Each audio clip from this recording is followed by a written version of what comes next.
السلام عليكم ورحمة الله وبركاته. اليوم سأعرض لكم أسئلة دينية، والسؤال الأول: ما هي السورة التي كانت سبب في دخول عمر بن الخطاب في الإسلام؟ سأدعكم لتفكروا.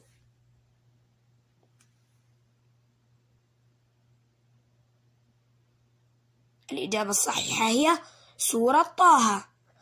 السؤال الثاني: من هم الثلاثة صحابة الذين تشتاق إليهم الجنة؟ فكروا معنا.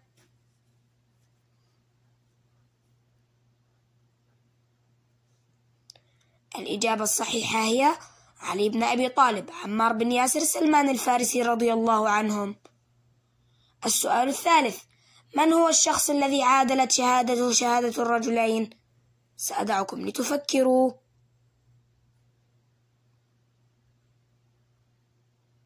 الإجابة الصحيحة هي خزيمة بن ثابت رضي الله عنه.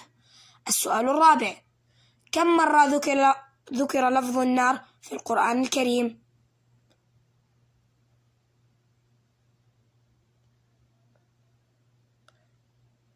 الإجابة الصحيحة هي 126 مرة. السؤال الخامس: في أي يوم ولد آدم عليه السلام؟ فكروا معنا هيا.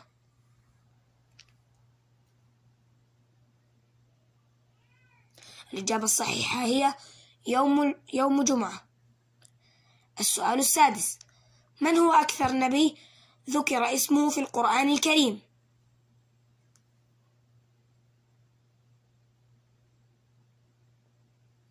الإجابة الصحيحة هي موسى عليه السلام.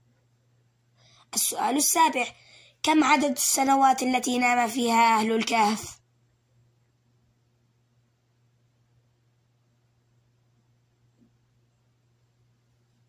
الإجابة الصحيحة هي 309 أعوام، والدليل قول الله تعالى: ولبثوا في كهفهم 300 سنين وازدادوا 9. السؤال الثامن: من هم القوم الذين أرسل إليهم نبي الله شعيب؟